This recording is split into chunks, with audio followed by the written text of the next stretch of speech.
Wisdom Bites. Subscribe to one dose of wisdom at a time. I want you to imagine a gamble. It's a really high-stakes game. You walk into this casino, and the dealer tells you to put your chips on the table. Okay. But the cost to play, it's everything you have right now. Your energy, your best waking hours, your physical health. You just push it all into the pot every single day. And what's the potential payout for all of that?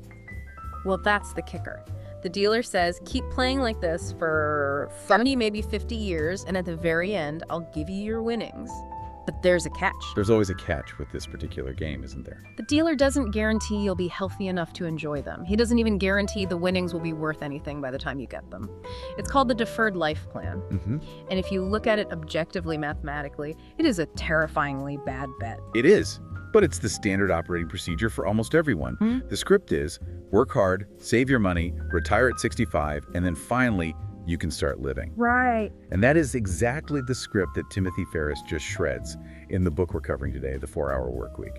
I am so excited to get into this because I think this book it's often so misunderstood. People see the title, The 4-Hour Workweek, and they just roll their eyes. Oh, yeah. They think, okay, this is clickbait, or this is a scam, or this is just some lazy productivity hack. Right. It triggers a lot of skepticism. Yeah. And honestly, if you approach it as just a productivity book like How to Clear My Inbox Faster, you miss the entire point. You really do. This is a manual on lifestyle design.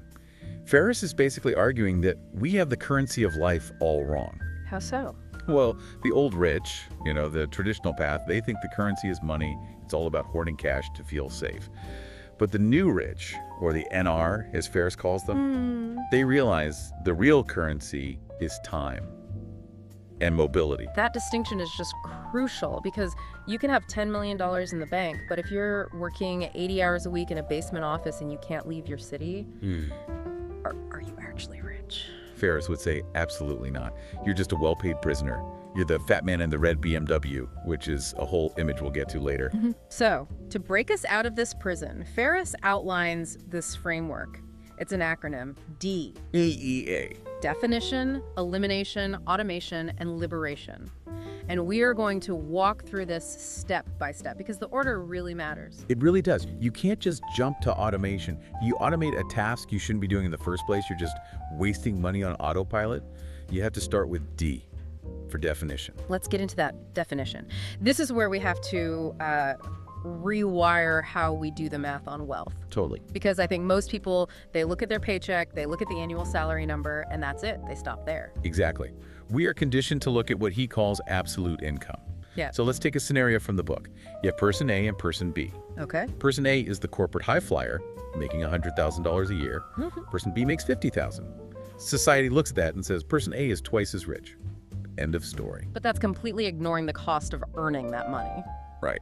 And this is where Ferriss introduces relative income. Let's look at the hours. Person A is grinding 80 hours a week, nights, weekends, high stress. Person B works 10 hours a week. Maybe they have a niche online business or they do some consulting. So if you break that down to an hourly wage, Oh boy. person A is making about $24 an hour.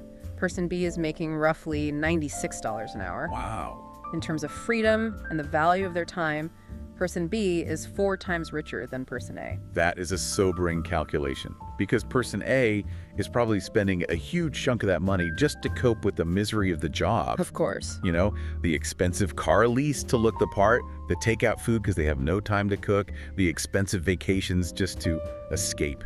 It's the cost of being busy. And this math leads to a really cool concept called dreamlining. It's basically a reality check on what your dream life actually costs. I love this part because it exposes how lazy our goal setting is. We just say, I want to be a millionaire. Right. It's a vanity metric. It's just a round number we picked out of the air. It is. Ferriss challenges you to price out the specific things you want. Do you want $1 million in the bank or do you want to drive an Aston Martin DB9? I mean, if we're choosing, I'll take the Aston Martin. Okay, let's do the math on that. The sticker price is around $260,000. Oof. If you think in terms of buying it, ownership, Yeah. you need $250,000 in cash. That feels impossible for most people. Yeah, that's a 20-year goal. But the new rich focus on access and cash flow, not ownership. So like leasing. Exactly. The financing cost to drive that car is roughly $2,897 a month. Now, don't get me wrong, that's expensive. It's not cheap, no. But it's not millionaire expensive. You don't need millions. You need an extra $3,000 a month of disposable income. That is a problem you can actually solve. That completely shifts the perspective. Becoming a millionaire is a vague fantasy. Generating $3,000 a month, that's a target you can actually hit. Precisely. It shifts the focus from accumulating a static pile of money to generating a stream of money. But here's the thing, even when people see the math works, they freeze.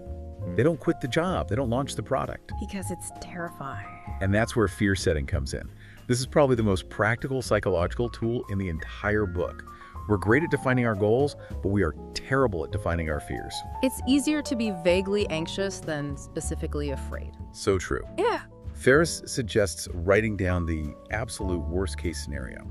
If you quit your job to try this and it crashes and burns, what actually happens? Okay, let's play that out. You burn through your savings, you feel humiliated, maybe you have to move back in with your parents. Right. You have to take a job you're overqualified for just to pay bills. Okay, so paint that picture. You're on your parents' couch, you're bartending. On a scale of 1 to 10 of permanent life damage, what is that, really? It's humiliating, for sure, but it's not permanent. It's maybe a 3 or a 4. Right. It's a temporary 3. You can get another corporate job later. You won't starve. Yeah. But now, look at the upside. If you succeed. Oh, it's a permanent 9 or 10. Exactly. We let a temporary survivable 3 stop us from a life-changing 10. And he uses that visceral image you mentioned earlier, the fat man in the red BMW, as the counter fear. The thing you should really be afraid of. Yeah, he and his friend Doug actually used that specific image to scare themselves into action. They realized the risk of inaction was becoming that guy, someone who wasted 40 years in a job they hated, buying toys to fill the void. That should be way scarier than sleeping on a couch for a few months. Way scarier. So we've defined the dream, we've defined the cost, and we've neutralized the fear. Now we have to find the time. This moves us to E-elimination. And I have to say, this section is where the book gets a bit aggressive. It has to be. Most of us are just drowning in busy work. Ferris makes a really hard distinction between being efficient and being effective. I think it's a trap for smart people. We love being efficient. We love clearing that inbox. We do.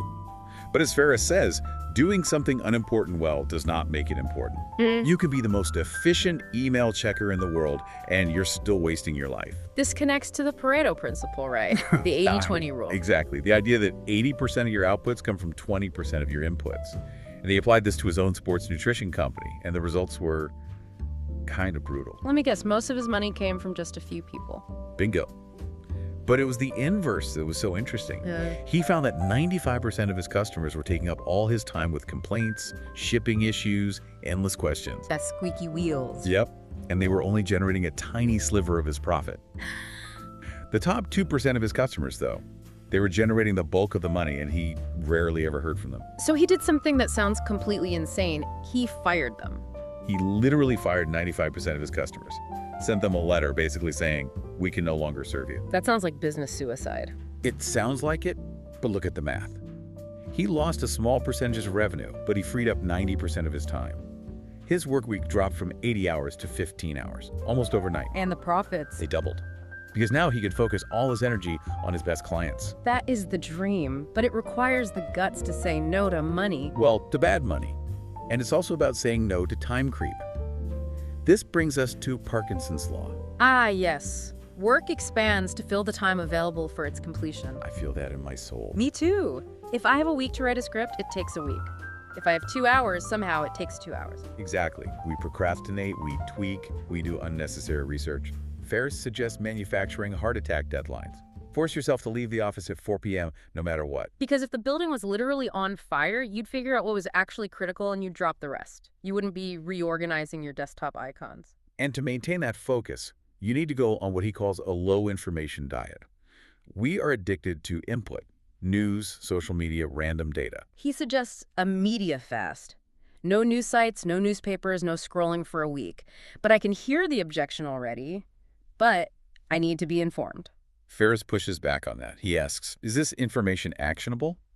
Does knowing this change what you do today?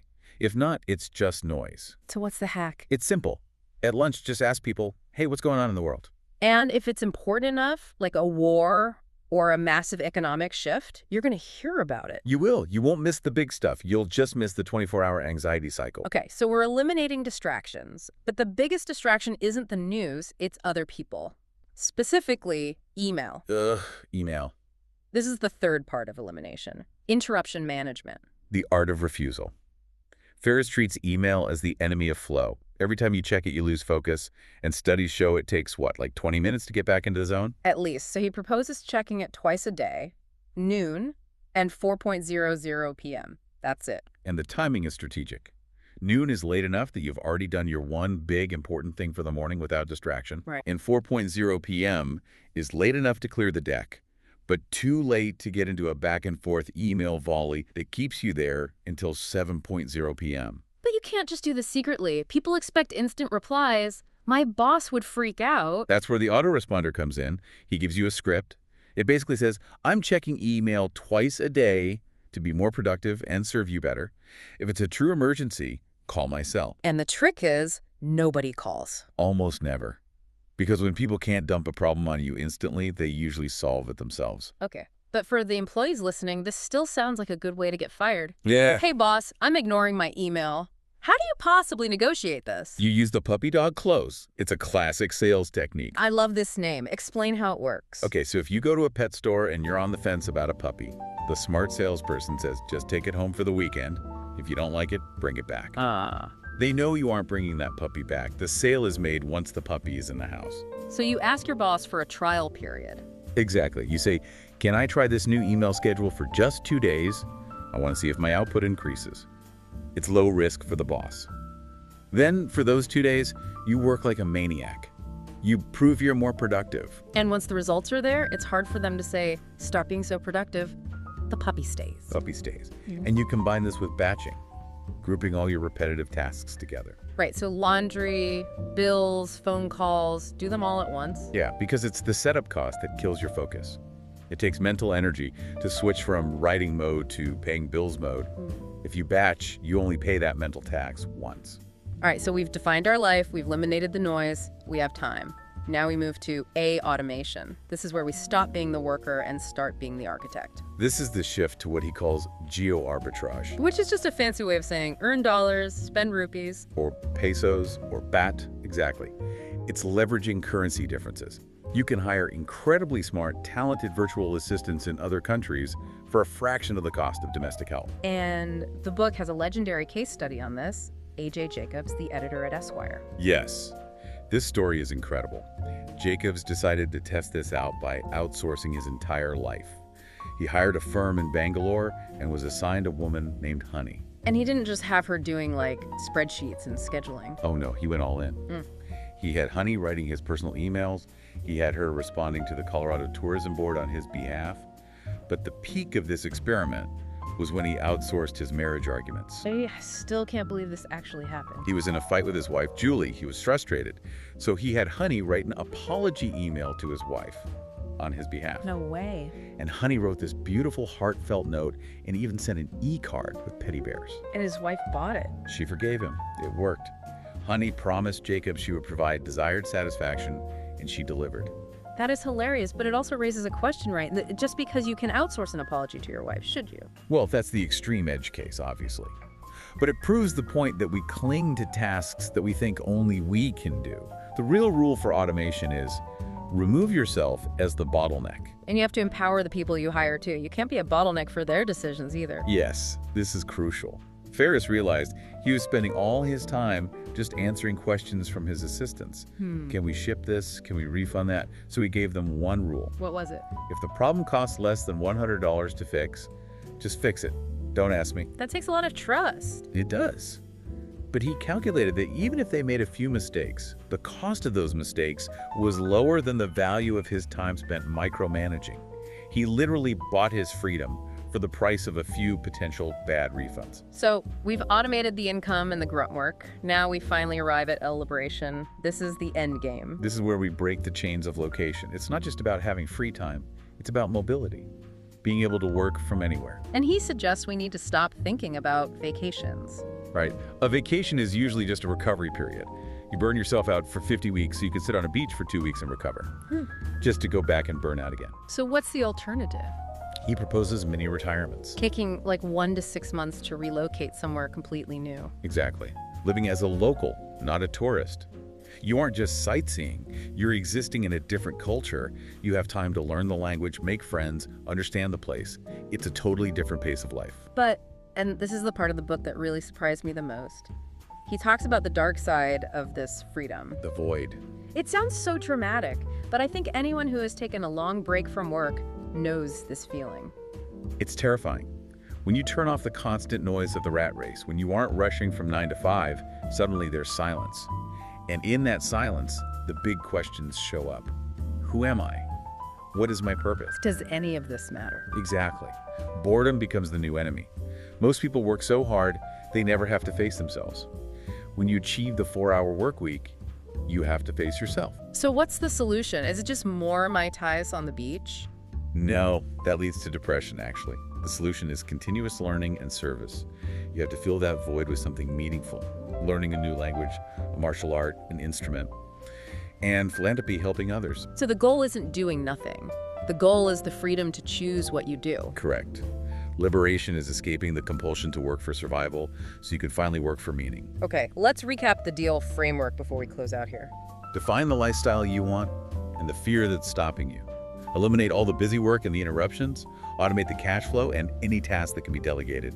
And finally, liberate yourself from a single location to live globally. It's a complete inversion of the traditional life path. It is. And remember, the safe path, the deferred life plan, is actually the riskiest bet of all. Yeah. You are betting your entire life that you'll be alive and capable of enjoying it 40 years from now. That is a gamble I would not take.